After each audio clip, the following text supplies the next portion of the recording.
Hello friends, welcome to tape IAS academy. இன்னைக்கு வீடியோவில் நம்ம ஜூன் 11க்கான கரண்ட் அஃபேர்ஸ் பார்ப்போம். சரியா? ஸோ ப்ராப்பராக வந்து நோட்ஸ் எடுத்துக்கோங்க. எடுக்கிற நோட்ஸ் என்ன பண்ணுங்கன்னா அகைன் அண்ட் அகைன் ரிவிஷன் பண்ணுங்க. ரைட்? ஸோ இன்னைக்கு நம்ம திருக்குறள் எந்த அதிகாரம் பார்த்துட்டு இருக்கோம்னா சான்றாண்மை அதிகாரம் வந்து போய்கிட்டு இருக்கு. சான்றாண்மை அதிகாரத்தில் குறள் நம்பர் 9, அதாவது 989 அந்த குறள் என்ன சொல்றாங்க பார்ப்போம். ஊழி பெயரினும் தாம் பெயரார் சான்றாண்மைக்கு ஆளி எனப்படுவார். சரியா? இன்னொரு படிச்சிருவோம். ஊழி பெயரினும் தாம் பெயரார் சான்றாண்மைக்கு ஆளி எனப்படுவார். ஊழி ஆளி அப்படிங்கிற மாதிரி இருக்காங்க பார்த்தீங்களா? அதாவது இந்த கடலால் சூழப்பட்ட இந்த உலகம், அந்த கடலால் சூழப்பட்ட இந்த உலகம் கடலே வந்து பெயர்ந்தாலும் சரி, கடலே வந்து மாறினாலும் சரி, சொல்லுவாங்களே நம்ம ஒரு ப்ராவர்பா சொல்லுவாங்க, உலகமே பிறண்டாலும் சரி நான் வந்து கொள்கையிலேருந்து மாற மாட்டேன் அப்படின்னு சொல்லுவாங்க இல்லையா? அதே கான்செப்ட் தான் இங்கேயும் சொல்றாங்க. இந்த கடலே வந்து தடம் புரண்டாலும் சரி, சான்றோர்கள் என்ன பண்ண மாட்டாங்கன்னா அவங்களோட நிலைப்பாடுலேருந்து எக்காரணத்தை கொண்டும் மாற மாட்டாங்க அப்படிங்கிறதான் இந்த குறளுக்கான பொருள். அதாவது அவ்வளோ ஒரு உறுதித்தன்மை உடையவர்கள் சான்றோர்கள். அந்த மாதிரி இருக்கிறவங்கள வந்து ரொம்பவே ஈஸியாக என்ன பண்ண முடியாது, மாற்ற முடியாது. அவ்வளோ உறுதித்தன்மையாக இருக்கிறவங்க தான் சான்றோர்கள். உலகமே புரண்டாலும் சரி சான்றோர்கள் என்ன பண்ண மாட்டாங்கன்னா தவறான பாதைக்கு வந்து போக மாட்டாங்க அப்படிங்கிறதான் இந்த குறளுக்கான பொருள். ரைட்டா? ஸோ என்ன சொல்றாங்க? ஊழி பெயரினும் தாம் பெயரார். ஊழினது கடல்னு அர்த்தம். ஊழி பெயரினும் தாம் பெயரார் சான்றாண்மைக்கு ஆளி எனப்படுவார் அப்படிங்கிறதா இன்னைக்கான குறள். சரியா? Okay, right. நம்ம வந்து கொஸ்டின்ஸ் பார்த்துடலாம். ஸோ நேற்று பார்த்த கண்டென்ட்ல இருந்து இன்னைக்கு என்ன பண்ணுவோம், டெஸ்ட் கொஸ்டின் பார்ப்போம். முதல் கொஸ்டின் பாருங்க. Where will the 50th G7 summit be held? 50வது G7 சமிட் எங்கே நடக்க போகுது அப்படின்னா நம்ம எல்லாத்துக்கும் தெரியலையா? ஸோ இட்டாலியில் வந்து நடக்க போகுது. ஸோ நம்ம குரூப் 4 எக்ஸாமில் 49th எங்கே நடக்குதுன்னு கேட்டாங்க. அது வந்து ஜப்பானில் வந்து நடக்கும். சரியா? So next consider the following statement based question. கொஞ்சம் கேர்ஃபுல்லாக வந்து லிசன் பண்ணணும். ஸோ ஃபர்ஸ்ட் பாருங்க. The red flag 2024 is military exercise held between India and China அப்படிங்கிறாங்க. ஸோ ஆக்சுவலாக இந்த ஸ்டேட்மெண்ட் வந்து ராங். ஏன் அப்படின்னா இந்த ரெட் ஃபிளாக் 2024ங்கிறது வந்து இந்தியாவுக்கும் சைனாவுக்கும் நடக்கக்கூடிய மிலிட்ரி எக்ஸசைஸ் கிடையாது. ஏன்னா இது வந்து ஒரு மல்டிநேஷனல் மிலிட்ரி எக்ஸசைஸ். என்ன எக்ஸசைஸ்? மல்டிநேஷனல் மிலிட்ரி எக்ஸசைஸ் தான் வந்து இந்த red flag 2024. So first statement wrong. It's an aerial combat training exercise aimed at integrating air crew in a multinational environment. Okay, so இங்கே மல்டிநேஷனல் வருது பார்த்தீங்களா? இதை வச்சு நம்ம என்ன பண்ணிருக்கலாம், இந்த ஸ்டேட்மெண்ட் வந்து நம்ம ராங் அப்படின்னு சொல்லி முடிவு பண்ணிருக்கலாம். This year the exercise was held in Alaska, USA. Okay, இதுவும் கரெக்ட் தான். So which are the above statement are correct அப்படின்னு கேட்குறாங்க. ஸோ ஃபர்ஸ்ட் ஸ்டேட்மெண்ட் ராங் அப்படின்னா வந்து ஸோ ஃபர்ஸ்ட் ஸ்டேட்மெண்ட் ராங்னா இதுவும் வராது, இதுவும் வராது, ஆல் தி அபோவ் இதுவும் வராது, ஆப்ஷன் அது பி. ஸோ நம்மளுக்கு வந்து இந்த ரெண்டு ஸ்டேட்மெண்ட் தெரியலனா கூட பரவாயில்ல, முதல் ஸ்டேட்மெண்ட் வராது அப்படின்னு நம்ம தெரிஞ்சா என்ன பண்ணிடலாம், ஆன்சர் வந்து ஈஸியாக மார்க் பண்ணிடலாம். சரியா? ஸோ அடுத்து from which country did India has receive the highest FDI இன் 2023-24? சரியா? அந்த இயர் வந்து ரொம்ப முக்கியம். ஸோ எந்த கண்ட்ரிட்டு வந்து FDI வந்து அதிகமாக வந்தது பார்த்தீங்கன்னா சிங்கப்பூர். ஸோ சிங்கப்பூர் தான் வந்து இந்த இயர் வந்து சிங்கப்பூர். ஸோ செகண்ட் பிளேஸ்ல வந்து மொரிஷியஸ் இருக்காங்க. ரைட்டா? அண்ட் USA வந்து தேர்ட் பிளேஸ்ல இருக்காங்க. இதே 2022-23 அப்படின்னு கேட்டீங்கன்னா யார் வந்துருவா? மொரிஷியஸ் வந்து ஃபர்ஸ்ட் பிளேஸ் வந்துருவாங்க. ரைட்டா? ஸோ இயர் வந்து ரொம்ப முக்கியம். எந்த இயர் கேட்குறாங்க அப்படிங்கிறத பார்த்துட்டு அந்த இதுக்கான ஆன்சர் பண்ணணும். சரியா? ஸோ இதை பற்றி நேற்று டீட்டெயிலாக சொல்லியாச்சு. ஸோ அடுத்து which among the following countries are not the member of G7? So என்ன கேட்குறாங்க, இந்த G7 கண்ட்ரீஸ்ல யார் வந்து மெம்பர் இல்லை அப்படின்னு கேட்குறாங்க. சரியா? ஸோ G7ல யாரு மெம்பர் கிடையாதுன்னு கேட்குறாங்க. ஸோ இங்கே பார்த்தோம் அப்படின்னா Canada, France, Japan, Italy, USA, India and Indonesia. So Canada வந்து வருவாங்க, பிரான்ஸ் வருவாங்க, ஜப்பான் வருவாங்க, இட்டாலி வருவாங்க. ஏன்னா இட்டாலியில தான் என்ன பண்ணுறாங்க, இந்த G7 சமிட்டே நடக்க போகுது, இந்த 50th G7 சமிட்டு. அண்ட் USA வரும். ஸோ இந்தியா வந்து வராது. சரியா? ஸோ நேற்றே நான் சொன்னேன் இந்தியா வந்து இதில் மெம்பர் கிடையாது அப்படின்ட்டு. அதுமாதிரி இந்தோனேஷியாவும் கிடையாது. சரியா? ஸோ நம்மளுக்கு வந்து இந்த 5 கண்ட்ரி வரும். மொத்தமாக வந்து 7 கண்ட்ரி சொன்னோம் இல்லையா? ஸோ 7ல் வந்து 5 இங்கே வந்தாச்சு. மிச்சம் 2 கண்ட்ரி என்ன அப்படின்னா ஒன்று வந்து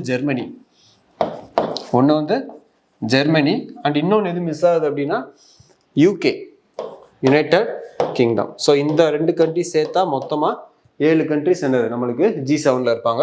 ஸோ நம்மளுக்கு இந்தியாவும் வராது, இந்தோனேஷியாவும் வராது.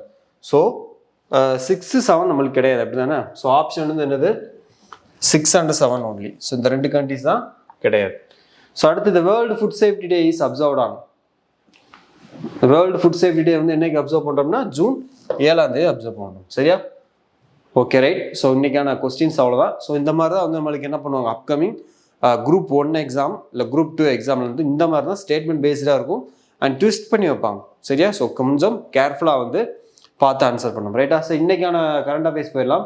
ஸோ 2024 எலெக்ஷன் வந்து சக்ஸஸ்ஃபுல்லாக முடிஞ்சது. 18வது Lok Sabha election, 18th Lok Sabha election முடிஞ்சது. ஸோ இந்த முடிஞ்ச இந்த லோக்சபாலேருந்து இந்த எலெக்ஷன்லேருந்து சில டேட்டா பேஸ்டாக நம்ம சில இன்ஃபர்மேஷன் வந்து பார்க்கலாம். ரைட்டா? ஏன்னா நம்மளுக்கு வந்து ஸ்டேட்மெண்ட் பேஸ்டாக கொஸ்டினில் அப்படியே கேட்டு வச்சுருவாங்க. ஸோ ரொம்ப முக்கியமான சில விஷயங்கள் வந்து நம்ம டேட்டா படிக்கிறது அப்படிங்கிறது ரொம்பவே நெசசரி. அதை வந்து நம்ம என்ன பண்ண முடியாது, அவாய்ட் பண்ண முடியாது. எல்லாத்தையும் படிக்க முடியாது, பட் சில இது வந்து நம்மளால் என்ன பண்ண முடியாது, அவாய்ட் பண்ண முடியாது. கண்டிப்பாக நம்ம தெரிஞ்சிருக்கணும். அந்த மாதிரி இன்ஃபர்மேஷன் தான் நம்ம இன்னைக்கு இந்த எலெக்ஷனில் என்னென்ன இருக்குது அப்படிங்கிறத வந்து பார்ப்போம். ரைட்டா? ஸோ ஃபஸ்ட்டு பார்த்தீங்கன்னா இது முதல் எத்தனாவது எலெக்ஷன், 18th லோக்சபா எலெக்ஷன். எத்தனை கட்டங்களாக நடந்தது, எத்தனை ஃபேஸாக அந்த எலெக்ஷன் நடந்ததுன்னா 7 ஃபேஸ் நடந்தது. ரைட்டா? டோட்டலாக வந்து 7 ஃபேஸாக நடந்தது. அதில் நம்ம தமிழ்நாடு ஃபர்ஸ்ட் ஃபேஸ்லேயே என்ன பண்ணிட்டாங்க, எலெக்ஷன் வந்து கண்டக்ட் பண்ணி முடிச்சிட்டாங்க. ரைட்டா? அடுத்து இது ரொம்ப முக்கியம், டோட்டல் ஓட்டர் டர்ன் அவுட். அதாவது நடந்து முடிஞ்ச இந்த 18th லோக்சபா எலெக்ஷனில் மொத்தம் எத்தனை சதவீதம் வாக்குகள் பதிவானது அப்படிங்கிறது ரொம்ப முக்கியம். மொத்தம் எத்தனை சதவீதம் அப்படின்னா 65.79%. எவ்வளோ? 65.79% வந்து டோட்டலாக வந்து என்ன பண்ணியிருக்காங்க, ஓட்டு வந்து ரிஜிஸ்டர் ஆயிடும் ஓவராலாக இந்தியா ஃபுல்லாக.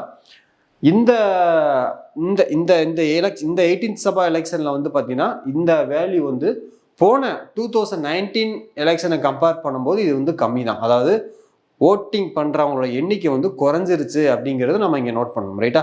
ஸோ நம்மளுக்கு ஸ்டேட்மெண்ட்டில் கொடுப்பாங்க, போன வருஷம் எலெக்ஷனோட இந்த வருஷம் எலெக்ஷனோட அந்த ஓட்டர் டர்ன் அவுட் வந்து குறைஞ்சிருக்கு அப்படின்னு கேட்டால் எஸ், ஆமாம் குறைஞ்சிருக்கு. ஏன் அப்படின்ட்டு கேட்டால், ஸோ எலெக்ஷன் கமிஷன் என்ன சொல்கிறாங்கன்னா அதுக்கு வந்து வெயில் ஒரு காரணம் தான் சொல்கிறாங்க. ஏன்னா அந்த எலெக்ஷன் டைமில் பார்த்தீங்கன்னா அந்த ஹீட் ஸ்ட்ரோக்னாலே பார்த்தீங்கன்னா நிறைய எலெக்ஷன் டியூட்டியில் இருந்த ஆஃபீஸர்ஸ்லாம் என்ன பண்ணிட்டாங்கன்னா இறந்துட்டாங்க. ஸோ இந்த வெப்பத்துக்காக வெயிலுக்காக பயந்துக்கிட்டு மக்கள் சில பேர் என்ன பண்ணல, ஓட்டே போட வரல அப்படிங்கிறத ஒரு காரணமாக வந்து என்ன பண்ணுறாங்கன்னா எலெக்ஷன் கமிஷன் சொல்கிறாங்க. சரியா? ஸோ அதனால் அடுத்த வரக்கூடிய எலெக்ஷன் வந்து இந்த வெயில் காலத்துக்கு முன்னாடியே வந்து எலெக்ஷன் வந்து கண்டக்ட் பண்ணணும் அப்படிங்கிற மாதிரி பேசிகிட்டு இருக்காங்க. ஸோ நம்ம வந்து வெயிட் அண்ட் சி பொறுத்து இருந்து பார்க்கலாம். ரைட்? ஸோ நாம் தெரிஞ்சுக்க வேண்டியது, இந்த எலெக்ஷனில் நம்மளுக்கு எவ்வளோ பர்சன்டேஜ் ஓட்டு பதிவே இருக்குது அப்படின்னா 65.79%. இது வந்து போன 2019 ஜென்ரல் எலெக்ஷனை விட கம்பேர் பண்ணும்போது லோ அப்படிங்கிறத நோட் பண்ணிக்கணும். Right? So next highest, so இந்தியாவிலே பார்த்தீங்கன்னா அதிகமாக வந்து ஓட்டிங் வந்து எங்கே ரிஜிஸ்டர் ஆயிருக்கு அப்படிங்கிறதுனா லக்ஷதீப்பில் கிட்டத்தட்ட 84.16% வந்து ஓட்டிங் வந்து ரிஜிஸ்டர் ஆயிருக்கு. சரியா? 84.16% வந்து ஓட்டிங் ரிஜிஸ்டர் ஆயிருக்கு. அதுமாதிரி ரொம்ப கம்மியாக எங்கே அப்படின்னா பீகார். ஸோ ஹையஸ்ட் வந்து லக்ஷதீப், லோயஸ்ட் வந்து பீகார். இது ரெண்டும் முக்கியம். ஸோ இதுவரை புரிஞ்சதா? 18th Lok Sabha 7 phases, highest total voter turnout வந்து 65.79, ஹையஸ்ட் வந்து லக்ஷதீப், லோயஸ்ட் வந்து பீகார். ஸோ இந்த பர்சன்டேஜ் கூட நீங்கள் என்ன பண்ணலாம்னா ப்ரிலிம்ஸ் பாயிண்ட் ஆஃப் வியூ நம்மளுக்கு இந்த பர்சன்டேஜ் வந்து தேவையில்லை. பட் நீங்கள் மெயின்ஸ் எல்லாம் போகிறீங்க அப்படின்னா அந்த பர்சன்டேஜ் கொஞ்சம் எழுதுனீங்க அப்படின்னா உங்களுக்கு கொஞ்சம் உங்களோட ஆன்சர் வந்து கொஞ்சம் ஒரு கிளாரிட்டியாக இருக்கும். ரைட்டா? பட் இந்த எந்த பிளேஸ் அப்படிங்கிற ஞாபகம் வச்சுக்கணும். ஹையஸ்ட் லக்ஷதீப், லோயஸ்ட் பீகார் அப்படிங்கிறத ஞாபகம் வச்சுக்கணும். சரி, தமிழ்நாட்டிலேருந்து எவ்வளோ பர்சன்டேஜ் அப்படின்னா 69.72% வந்து ஓட்டு வந்து ரிஜிஸ்டர் ஆயிருக்கு. அதாவது 100 பேர் இருந்தாங்கன்னா அதில் 69.72% பேர் என்ன பண்ணியிருக்காங்கன்னா ஓட்டிங் பண்ணியிருக்காங்க. அதை எப்படி சார் பாயிண்ட் சவுண்டு சொல்ல முடியும்னா, ஃபார் எக்ஸாம்பிள் 100 வந்து என்ன பண்ணலாம், நம்ம ஒரு 10,000 எடுத்துட்டோங்களேன். ஸோ 10,000 பேர் இருக்காங்கன்னா அதில் எத்தனை பேர், 6,972 பேர் என்ன பண்ணியிருக்காங்கன்னா வந்து ஓட்டு போட்டிருக்காங்க அப்படிங்கிறத நோட் பண்ணிக்கணும். சரியா? அடுத்த ஹையஸ்ட்டாக எங்கே, தமிழ்நாட்டில் அதிகமான ஓட்டு வந்து எங்கே ரிஜிஸ்டர் ஆயிருக்குன்னா தர்மபுரி. தமிழ்நாட்டில் ஹையஸ்ட் எங்கே ஓட்டர் டர்ன் அவுட்னா தர்மபுரி. அதுமாதிரி லோயஸ்ட் பார்த்தீங்கன்னா Chennai central. So Chennai central அந்த சென்ட்ரல் கிடையாது, அதாவது மத்திய சென்னைன்னு சொல்லுவாங்க இல்லையா, சென்ட்ரல் சென்னை கூட அப்படி ஞாபகம் வச்சுக்கலாம். ஸோ ஹையஸ்ட் வந்து தர்மபுரி, லோயஸ்ட் வந்து சென்ட்ரல் சென்னை. ரைட்டா?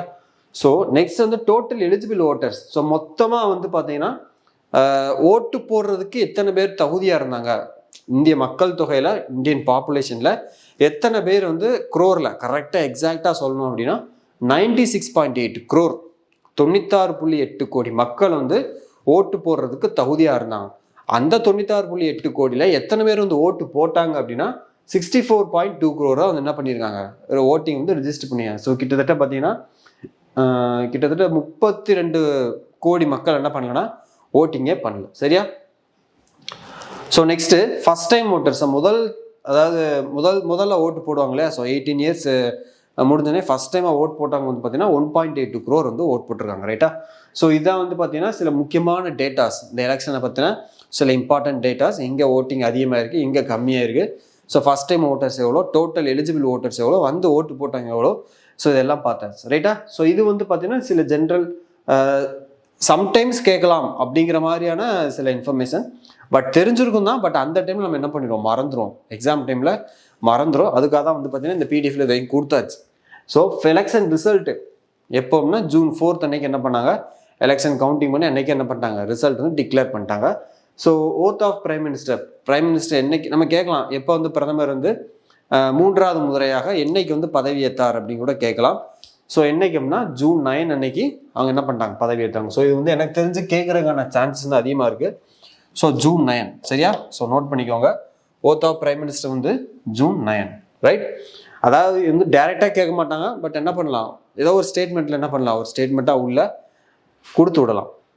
அண்ட் அதே மாதிரி பார்த்தீங்கன்னா இந்த 18th லோக்சபா எலெக்ஷனில் சில 4 ஸ்டேட்டுக்கு வந்து அசம்பிளி எலெக்ஷன் நடந்தது, சட்டமன்ற தேர்தல் நடந்தது. எந்தெந்த எலெக்ஷன்னா நம்ம இதுக்கு முன்னாடி வீடியோவிலே பார்த்துருக்கோம், பட் இருந்தாலும் ஜஸ்ட் வந்து ஒரு ஞாபகப்படுத்துறது. ஆந்திர பிரதேஷ், அருணாச்சல் பிரதேஷ், அப்புறம் ஒடிஷா, சிக்கிம், இந்த 4 ஸ்டேட்டில் வந்து பார்த்தீங்கன்னா எலெக்ஷன் நடந்தது. ஸோ இந்த எலெக்ஷனில் வந்து பார்த்தீங்கன்னா ஆந்திராவில் வந்து தெலுங்கு தேசம் பார்ட்டி வின் பண்ணிட்டாங்க, அருணாச்சல் பிரதேஷில் பிஜேபி வின் பண்ணிட்டாங்க, அண்ட் ஒடிஷாலையும் பிஜேபி வின் பண்ணிட்டாங்க. சிக்கிமில் வந்து சிக்கிம் கிராந்திகாரி மோர்ச்சா அப்படிங்கிற அந்த ஒரு ஸ்டேட் பார்ட்டி இருக்கும், அவங்க வந்து வின் பண்ணியிருக்காங்க ரைட்டா. ஸோ 4 ஸ்டேட் எலெக்ஷன் வந்து எந்தெந்த ஸ்டேட் எலெக்ஷன் சைமல்டேனியஸாக இந்த 18th லோக்சபா எலெக்ஷன் நடந்தது அப்படின்னு கேட்டால் ஆந்திரா, அருணாச்சல், ஒடிஷா, சிக்கிம் அப்படிங்கிற ஞாபகம் வச்சுக்கோங்க ரைட்டா. ஓகே, ஸோ இவ்வளோ பார்த்தாச்சு. ஸோ இந்த எலெக்ஷன் கமிஷனுக்கு முக்கிய புள்ளியாக இருக்கக்கூடிய அந்த சீஃப் எலெக்ஷன் கமிஷனர் யார் அப்படிங்கிறத நம்ம தெரிஞ்சுக்கணும் இல்லையா. ஸோ அது யார் அப்படின்னா ராஜீவ் குமார் அப்படிங்கிறத நம்ம ஞாபகம் வச்சுக்கணும் சரியா. ஸோ சீஃப் எலெக்ஷன் கமிஷனரை பொறுத்த வரைக்கும், அந்த எலெக்ஷன் கமிஷனை பொறுத்த வரைக்கும் ஒரு சீஃப் எலெக்ஷன் கமிஷனர் இருப்பார், 2 எலெக்ஷன் கமிஷனர்ஸ் இருப்பாங்க, மெம்பர்ஸ் இருப்பாங்க. அதில் சேர்மன் வந்து பார்த்தீங்கன்னா ராஜீவ்குமார். அப்போ மிச்ச 2 பேர் யார் அப்படின்னா ஞானேஷ்குமார் அண்டு சுக்பீர் சிங் சந்தோ அப்படிங்கிறது தான் ஸோ அந்த எலெக்ஷன் கமிஷனர் ரைட்டா. ஸோ இதுதான் வந்து பார்த்தீங்கன்னா இந்த எலெக்ஷன் 2024 பற்றின சில இம்பார்ட்டன்ட் டேட்டாஸ் சரியா. ஸோ எனக்கு தெரிஞ்சு இந்த எல்லாமே கவர் பண்ணியாச்சுன்னு நினைக்கிறேன். இன்கேஸ் இது ஏதாவது மிஸ் ஆகிருக்கு, இல்லை நீங்கள் வந்து இந்த மாதிரி சில பாயிண்ட்ஸ் இருக்குது, அது வந்து எக்ஸாமில் கேட்குறதுக்கான வாய்ப்பு இருக்குது, சான்ஸ் இருக்குது அப்படின்னா உங்களுக்கு எந்த பாயிண்ட்ஸ்லாம் தோணுதோ அது வந்து கமெண்ட் செக்ஷனில் சொல்லுங்கள் ரைட்டா. அது வந்து நெக்ஸ்ட் வீடியோவில் நம்ம சேர்த்து கூட என்ன பண்ணிடலாம், கொடுத்துடலாம் ரைட்டா. ஸோ எனக்கு தெரிஞ்ச எல்லாம் கவர் பண்ணியாச்சு, பட் இருந்தாலும் உங்களுக்கு தெரிஞ்ச ஏதாவது ஒரு சில பாயிண்ட்ஸ் இருந்தாலும் கமெண்ட் செக்ஷனில் நீங்கள் தாராளமாக சொல்லலாம் ரைட். ஸோ நெக்ஸ்ட்டு புது ராம்சார் சைட்ஸ். ஸோ புதுசாக வந்து பார்த்தீங்கன்னா புதுசாக ராம்சார்னா என்னென்னா ஈரானில் இருக்கக்கூடிய ஒரு பிளேஸ். அங்கே வந்து பார்த்தீங்கன்னா இந்த வெட்லேண்ட் சதுப்பு நிலங்களை வந்து நம்ம பாதுகாக்கணும் அப்படிங்கிறதுக்காக என்ன பண்ணாங்கன்னா ஒரு சைன் பண்ணாங்க. ஸோ அந்த இடத்துல வச்சு சைன் பண்ணனால அதுக்கு பேர் என்ன ஆயிடுச்சுன்னா ராம்சார் கன்வென்ஷன் அப்படி மாதிரி ஆயிடுச்சு. ஸோ பார்த்தீங்கன்னா இப்போ ரீசெண்டாக வந்து பீகாரில் ஒரு 2 பேர்ட் சாங்சுரிக்கு வந்து என்ன பண்ணிக்க அந்த வெட்லேண்டுக்கான ஸ்டேட்டஸ் வந்து கொடுத்துருக்காங்க, ராம்சார் சைட்டு கொடுத்துருக்காங்க. ஒன்று வந்து பார்த்தீங்கன்னா நாகி பேர்ட் சாங்சுரி, ஒன்று வந்து என்னது நாகி பேர்ட் சாங்சுரி, அண்ட் இன்னொன்று வந்து நக்தி பேர்ட் சாங்சுரி. ஸோ நாகி, நக்தி, ஸோ ரெண்டுமே எங்கே தான் இருக்குது, பீகாரில் இருக்குது ரைட்டா. ஸோ இதுபடி பார்க்கும்போது ஆல்ரெடி பார்த்தீங்கன்னா 80 இருந்தது இந்தியாவில் வந்து ராம்சார் சைட் வந்து டோட்டலாக எவ்வளோ இருந்ததுன்னு கேட்டிங்கன்னா 80 இருந்தது. இந்த ரெண்டோட சேர்த்தா இப்போ என்ன ஆயிடுச்சு அப்படின்னா 82 ஆயிடுச்சு. ஸோ 80 + 2 82. அந்த 2 என்னது நாகியும் நக்தி பேர்ட் சாங்சுரி எங்கே இருக்குது, பீகாரில் இருக்குது சரியா. ஸோ இந்த ராம்சார் கன்வென்ஷனை பொறுத்த வரைக்கும் எப்போ வந்து இதை வந்து சைன் பண்ணாங்க, எப்போ கொண்டு வந்தாங்க அப்படின்னா ஆக்சுவலாக February 2, 1971 வந்து பண்ணாங்கன்னா இது வந்து கையெழுத்திடப்பட்டது, சைன் பண்ணாங்க. இந்த மாதிரி வந்து நம்ம வெட்லேண்ட் வந்து பாதுகாக்கணும் அப்படிங்கிறதுக்காக February 2, 1971 என்ன பண்ணாங்கன்னா சைன் பண்ணாங்க சரியா. ஸோ இந்த February 2ன்னு தெரிஞ்சோடனே உங்களுக்கு ஒரு ஞாபகம் வரணும், அது பேர் என்னன்னா வேர்ல்டு வெட்லேண்ட் டே சரியா. வேர்ல்டு வெட்லேண்ட் டே சரியா. வேர்ல்டு வெட்லேண்ட் டே என்னைக்கு நம்ம அப்சர்வ் பண்ணுறோம் அப்படின்னா February 2 சரியா. பட் ஆனால் இது எப்போ வந்து நடைமுறைக்கு வந்தது, when it will came into force அப்படின்னா ஒரு 4 வருஷம் கழிச்சு, அதாவது December 21, 1975 இருந்து தான் இதை வந்து இம்ப்ளிமெண்ட் பண்ணுறாங்க. பட் சைன் பண்ணது 1971 சைன் பண்ணிட்டாங்க. பட் எப்போ இம்ப்ளிமெண்ட் பண்ணுறாங்க 1975 December 21 இது இம்ப்ளிமெண்ட் பண்ணுறாங்க ரைட்டா. ஸோ இதில் இந்தியா வந்து எப்போ ஜாயின் பண்ணாங்க, ஸ்டார்டிங்கில் போய் ஜாயின் பண்ணிட்டாங்கன்னா கிடையாது, 1982 February 1 என்ன பண்ணுறாங்க நம்ம இந்தியா வந்து இந்த ராம்சார் கன்வென்ஷனில் என்ன பண்ணுறாங்கன்னா போய் ஜாயின் பண்ணுறாங்க சரியா. ஸோ இதான் வந்து ரொம்ப முக்கியமானது. அண்ட் இதில் ரொம்ப முக்கியமான விஷயம் என்னென்னா இந்தியாவில் இருக்கக்கூடிய இந்த ராம்சார் சைட்ஸில் எந்த ஸ்டேட்டில் அதிகமான ராம்சார் சைட்ஸ் இருக்குது அப்படிங்கிறத பார்த்தோம் அப்படின்னா தமிழ்நாட்டில் தான் இருக்குது. கிட்டத்தட்ட 16 வெட்லேண்ட் இருக்குது. Highest number of Ramsar sites பார்த்தீங்கன்னா தமிழ்நாட்டில் தான் இருக்குது. 16 சைட்ஸ் வந்து தமிழ்நாட்டில் இருக்குது. ரைட்டா? ஸோ வேறு எந்த ஸ்டேட்லையும் இந்த அளவுக்கு கிடையாது, தமிழ்நாட்டில் தான் அதிகமாக இருக்குது அப்படிங்கிறத நம்ம தெரிஞ்சுக்கணும். சரியா? ஸோ இதுதான் வந்து பார்த்தீங்கன்னா இந்த ராம்சார் சைட்டை பற்றின சில முக்கியமான இன்ஃபர்மேஷன். இது வந்து கரண்ட் அஃபேர்ஸாக கொடுத்துருக்காங்க. நாகி பேர்ட் சாங்சுரியும் நக்தி பேர்ட் சாங்சுரி பீகாரில் இருக்கிறது வந்து ரீசெண்டாக இந்த ராம்சார் கன்வென்ஷன் வந்து ஆட் பண்ணியிருக்கோம் அப்படின்ட்டு. பட் நம்ம அதை மட்டும் அப்படியே பார்த்துட்டு போயிடக்கூடாது, அதோட பேக்ரவுண்ட் என்னங்கிறது பார்க்கணும். ஸோ டோட்டலாக வந்து இதோட சேர்த்து எத்தனை இருக்குது, ஸோ ராம்சார் கன்வென்ஷன்னா என்ன, எப்போ வந்து இதை சைன் பண்ணாங்க, February 2, 1971. அப்போ இந்த February 2 வந்து என்ன டே, வேர்ல்டு வெட்லாண்ட் டே, இப்படிங்கிற மாதிரி சில டீட்டெயில்ஸ் வந்து பார்த்தாச்சு. ரைட்டா? ஓகே. ஸோ நெக்ஸ்ட் வந்து பார்த்தீங்கன்னா ஃபிலிமோன் யாங். ஸோ யார் சார் அந்த ஃபிலிமோன் யாங்னா, ஸோ இந்த யுனைடெட் நேஷன் ஜென்ரல் அசம்பிளின்னு சொல்லுவோம் இல்லையா, UNGA, அதுக்கு வந்து பார்த்தீங்கன்னா ஒவ்வொரு சேர்மன் வந்து போடுவாங்க, அதுவும் பிரசிடெண்ட்டாக அப்பாயின்ட் பண்ணுவாங்க. ஸோ அந்த பேசிஸில் இப்போ 79th யுனைடெட் நேஷன் ஜென்ரல் அசம்பிளியில் யார் அப்பாயின்ட் பண்ணியிருக்காங்கன்னா ஃபிலிமோ யங். இவர் வந்து பார்த்தீங்கன்னா கேமரூன் அப்படிங்கிற ஒரு கண்ட்ரியோட ஒரு முன்னாள் ஃபார்மர் பிரைம் மினிஸ்டர் இருந்தார். ஸோ அந்த கண்ட்ரியோட ஃபார்மர் பிரைம் மினிஸ்டர் இருந்தார். அவரே வந்து என்ன பண்ணாங்கன்னா இந்த UNGAவுக்கு ஒரு சேர்மன் பிரசிடெண்ட்டாக வந்து அப்பாயிண்ட் பண்ணிட்டாங்க. ரைட்டா? has been elected as the president of 79th United Nations General Assembly session presided by Dennis Francis. அது இதுக்கு முன்னாடி 78th அசம்பிளிக்கு யார் பிரசிடெண்ட்டாக இருந்தாங்கன்னா டென்னிஸ் பிரான்சிஸ். ரைட்டா? ஸோ இவர் எந்த கண்ட்ரியை சேர்ந்தார் அப்படின்னா கேமரூன். ஸோ முக்கியம், இந்த ஃபிலிமோன் எங்க வந்து எந்த கண்ட்ரி சேர்ந்தாருன்னா கேமரூன். அதுமாதிரி இந்த கேமரூனை பொறுத்தவரை சொல்லணும்னா இந்த குழந்தைகளுக்காக கொடுக்கப்படக்கூடிய இந்த தடுப்பூசியை வந்து முதல்ல வந்து இங்கே தான் வந்து இம்ப்ளிமெண்ட் பண்ணாங்க. சரியா? அதையும் வந்து நம்ம நோட் பண்ணிக்கணும். ஸோ அடுத்து books and authors. So books and authors வந்து கேட்காத எக்ஸாமே கிடையாது, கேட்டுக்கிட்டே இருக்காங்க. போன குரூப் 4லேயே நம்ம அதை பார்த்துட்டோம். அப்கமிங் எக்ஸாம்லேயே நம்ம என்ன பண்ணுவோம், கண்டிப்பாக ஒரு கொஸ்டின் வரும். ரைட்டா? ஸோ இப்போ நம்ம பார்க்க போகிற புக் என்னன்னா பில்கேட்ஸ், நம்ம எல்லாத்துக்கும் தெரியும் இல்லையா. ஸோ பில்கேட்ஸ் அவர் வந்து எழுதின ஒரு புக்கு. பட் ஆனால் இன்னும் ரிலீஸ் பண்ணலை, லான்ச் பண்ணலை. பட் ஆனால் வந்து நியூஸில் வந்துருச்சு. ஸோ என்ன புக் அப்படின்னா source code my beginnings. Source code my beginnings அப்படிங்கிற புக் தான் வந்து பில்கேட்ஸ் எழுதின புக்கு. இது வந்து பார்த்தீங்கன்னா இந்த மெமோயர்னு சொல்லுவாங்க. மெமோயர் அப்படின்னு சொல்லக்கூடிய ஒரு புக்கு. மெமோயர்னா வந்து சில அந்த குறிப்புகள்னு சொல்லுவாங்க இல்லையா, அதாவது வாழ்க்கை குறிப்புகள் அப்படிங்கிற மாதிரி சொல்லுவாங்க. அதுதான் வந்து பார்த்தீங்கன்னா இந்த புக் மெமோயர் அப்படின்னு சொல்லுவாங்க. சரியா? ஸோ புக்கு நேம் என்னது அப்படின்னு பார்த்தீங்கன்னா source code my beginnings. Author வந்து யாரு, பில்கேட்ஸ். இது மட்டும் தெரிஞ்சுக்கிட்டா போதும். சரியா? ஸோ நெக்ஸ்ட் வந்து திருஷ்ணா. ஸோ பேர் நல்லா கேர்ஃபுல்லாக லிசன் பண்ணணும். திருஷ்ணா. சரியா?